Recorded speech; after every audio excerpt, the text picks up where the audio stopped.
people? Johnny here again. I can see the Singjamei supermarket ki street food mayam se si se ape sum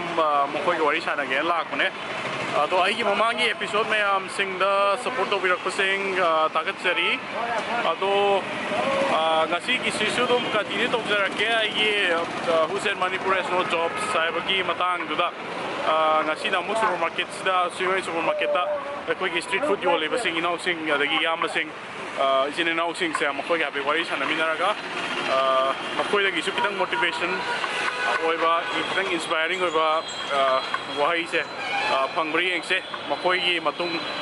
makoi dagi su dum kitang tamjaningai oiba kitang kai tare ko lessons kitang lo se makoi dagi su ado gi minara se maya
Sigi supermarket da lei se hamba street ki food stall se khok city khung city hai ma gi se yam phajai go I rai line na dum kira to ma gi se dik ma gi se chow chicken chow to ri ma le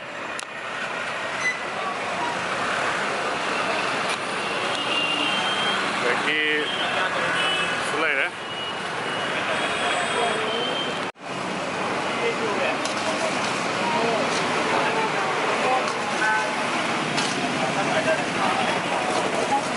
chicken chow ro sija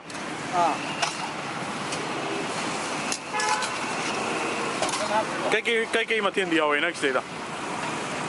chow ko mo mo ma burger egg roll ko kya koi gi no isi doija shira sai ma da ma ko to me ba ma ko ni sila to ko ma ko na first time ma ko ni yo ko ado no yes de punna staff haji kya am bisur ga staff 15 16 mo su this is yam sure ko yam bai ko ado si ming am ta habiu ne mano se staff mano kai lam de kya thang de kya ado sai de dum le to ba na tra le ta le ado mano ki se isha isa thabak bija ba gi se mai to jam tha ga le ko ada ado ba koi gi thabak phang da ma am chale na ko ado sida kai message habeta kai pb ning apta habi ba unemployment jo ching je koi ju resol ga ka kai na ka le ne ado unemployment jo ma am le je ai na ha je ne ma koi ju ka ka ju khabar ko advertise to ba hoi koi unemployment jo ching thabo le ta ching je ka ka gi wakal lon jam wa nge sidi kitang mai sang hai tare ado da unemployment jo ching je akoi gi na ka lak bi ga ai yau je na hai biro pai number content number man chen le ba hoi call to biro pai khabar se bada sab je ne content lo na ga kai pa mi ba kai to ni ba ha ba pai no mate pa okay ado yam pai ko koi ki si manus na ma gi su sida thabak mayam mi makoi ki da su sida mi tara ma tra tro mo thabak tori ko ado pasing yobi ning ma le ga su dum manus dum sida la ga contact to biro ai oren contact number dum share to jara ke or description ni makha da ado makoi dum control bira dum makoi dum thabak simi na ba ya ni ko ado atai de makha su mi na se mi le ba ado sida nang is da staff le je mano sida nupi kya yawi nupa kya yawi adu tapi happy tapi rong Nipan. oh adu ka nupa da moi taruk amaga oh adu mo koi se kamaina thabak ki timing di kamai mai to bi habi Thabak se nupi ngai ni na mayum di thabak hai ba so ma de ni ko hoi pung ai ki pung tarian jam na tarian ta tarian ma ha pung da moi yum de yo aga de ki wak to mo oh ma ma de ki akoi na to ho de ka ga yo bi moi ki pating pa okay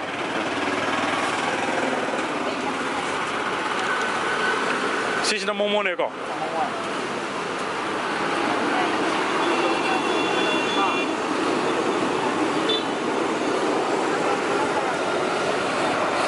सेरा कोई chicken ले रहे हैं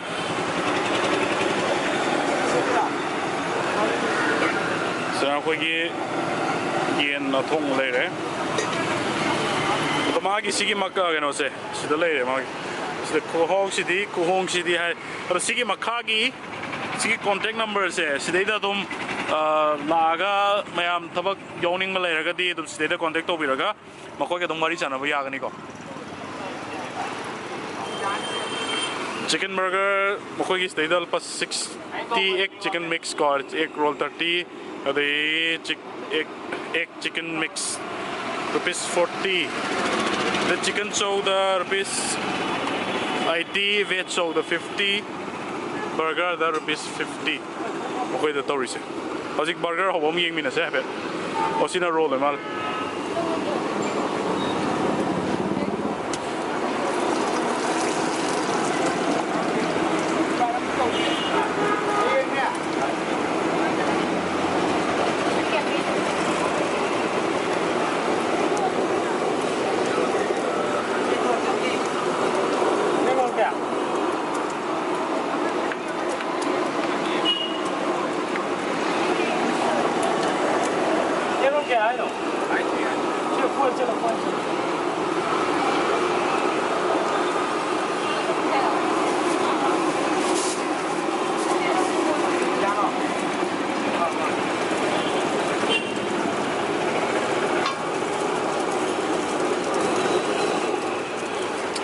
की जगह से मैं आप खंबी दबल लेगा दी सी लैंडमार्क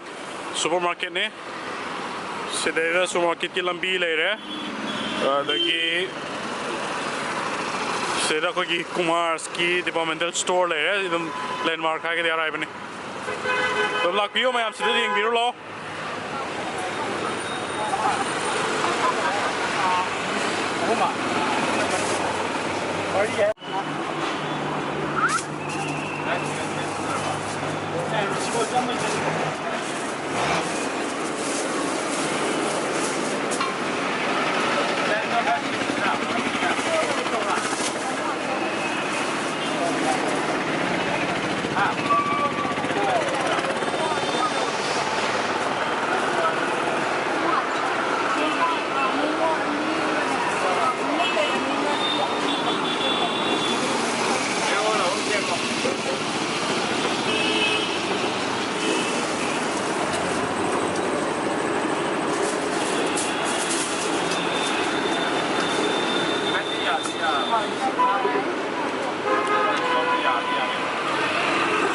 अखोई सुमायना स्ट्रीट की सुमायना थोकलागा तौरीसे यामना इन्वेस्टमेंट चाउदबीदा अदुम तौबा याइको मयामसु अदुम किसी इराय लाइबा थबंगनी अदुम इराय लाइना अदुम पैसा तानबा याय मणिपुर थबक फंगदे हाइबसे फंगदबा नतेको अदुम सिदगिसु अदुम आइडिया अदुम लौबियो अदुगा मयामसु अदुम लाकपिरगा अदुम सिदा पे जेंबिरगा सिदगी थबक सिदगी इंस्पायर तौबिरगा अदुम थबा अदुम होबिबा याइको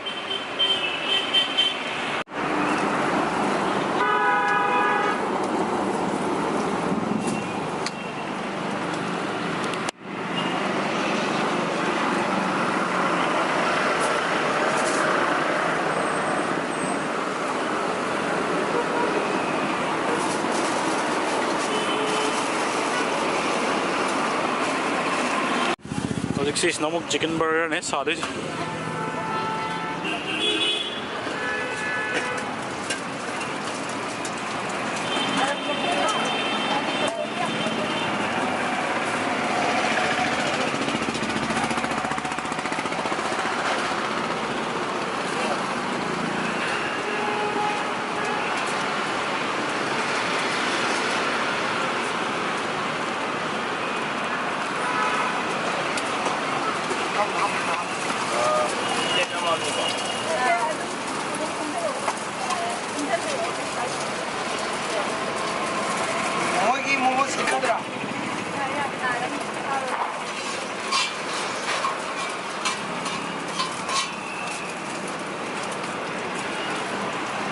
ꯃꯣꯏꯒꯤ ꯆꯧ ꯑꯃ ꯁꯦꯝꯕꯤꯔꯛꯑꯣ ꯆꯧ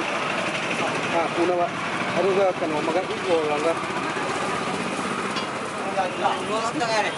ꯔꯣꯜ ꯑꯃ big roll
Magi burgers all don't want to the sack.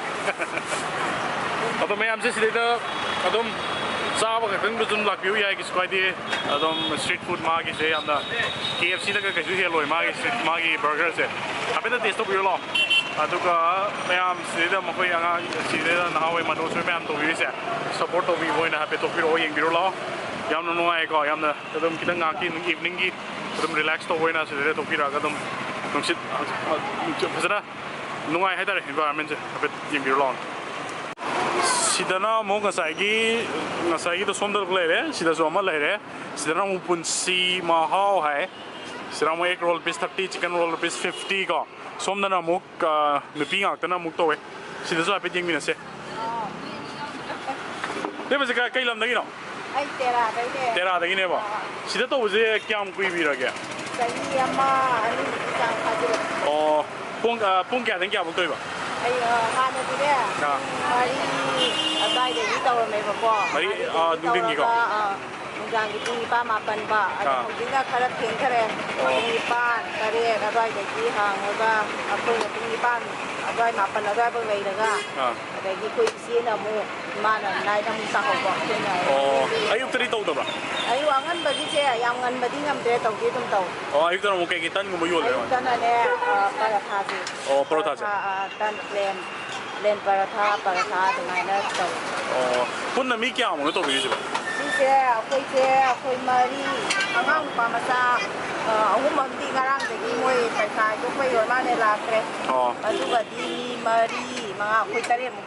Oh, the family actor and staff look my staff never. Oh, I don't present the means at the Bogadum TV, but don't know me, not Rasinago.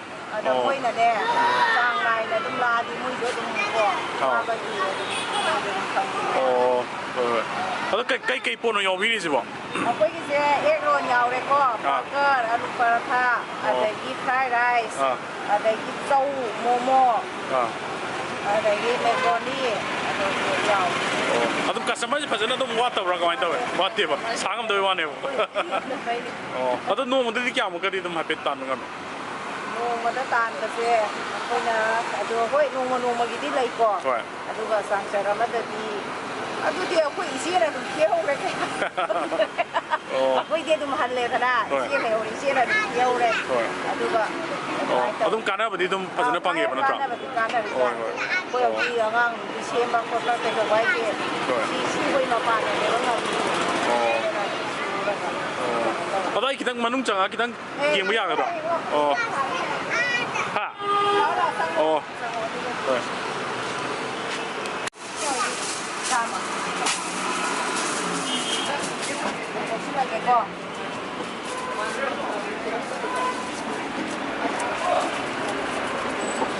시기시다가 버거기 롤러들 가이기로 시험이죠. 쪽쪽이야. 치킨 게 길로 나와 이거.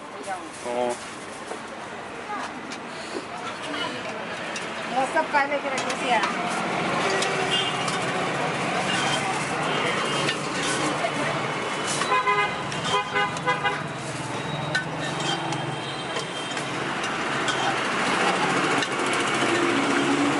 सोमदना role ये और माले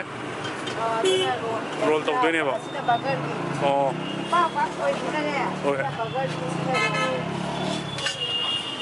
सोमदना सीना कहीं तो भेज बा chicken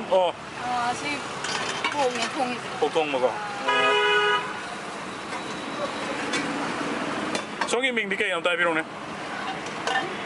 설줄라 까람 설줄라 아담 시대는 풀타임 좀 또비라 풀타임 좀 또요 좀 아유 공다라다기 라이 바이기나 뭐야 다라다기나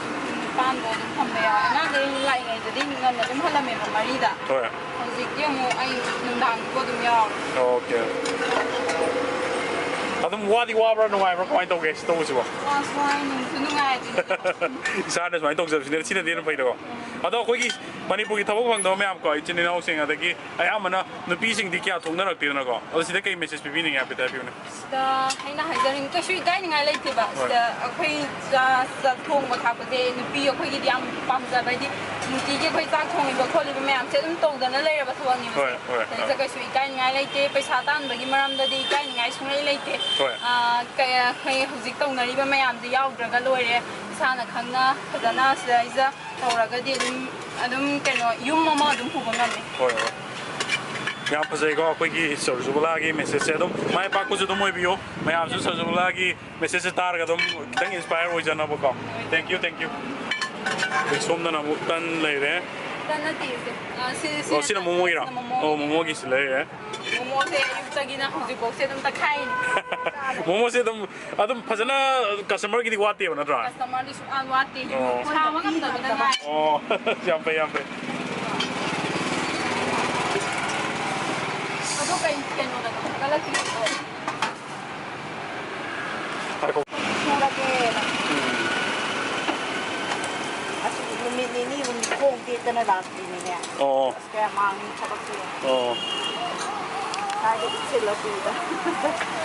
ꯃꯩ ꯃꯨꯠꯄ ꯍꯥꯏꯇꯥꯔꯦ ꯀꯁꯇꯃꯔ ꯃꯌꯥꯝꯁꯦ ꯁꯟꯗꯥꯒꯤ ꯌꯣꯝꯁꯨ ꯑꯗꯨꯗꯅꯦ ꯄꯣꯠꯁꯦ ꯈꯔ ꯉꯝꯅꯕꯅꯦꯅ ꯇꯧꯕ ꯒ꯭ꯌꯥꯁꯀꯤ ꯄꯥꯏꯞꯇꯨꯗ ꯄꯜꯂꯒꯅꯦ ꯈꯣꯡꯁꯦ ꯂꯧꯔ ꯇꯨꯔꯒꯅꯦ ꯆꯠ ꯉꯝꯗꯕ ꯋꯥꯅꯤ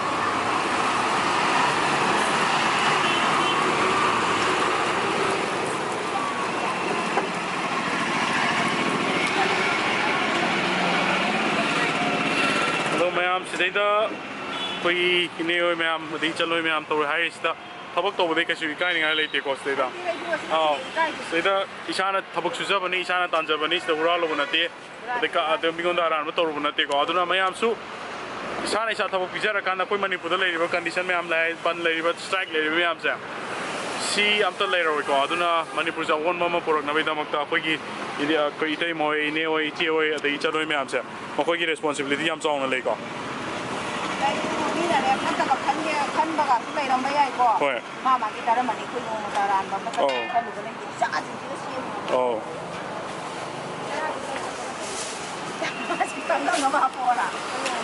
मोमो चौक चालेर नग मिकी को केल्विन एस याम फजे हाउब्रो सिजा नग क्लास क्या कारगे के स्कूल दा सेंट जोसेफ दा आइजु सेंट जोसेफ तमे नग मिकी को क्या केबा केबा कनायो कना लंथौबा के हैनो जंगथौबा अस्मिंगदी फजे को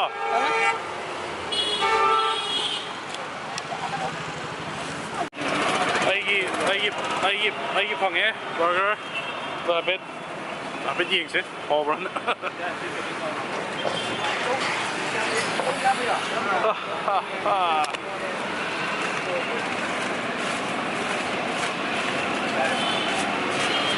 येंगमिनसे बर्गर अमा सेमा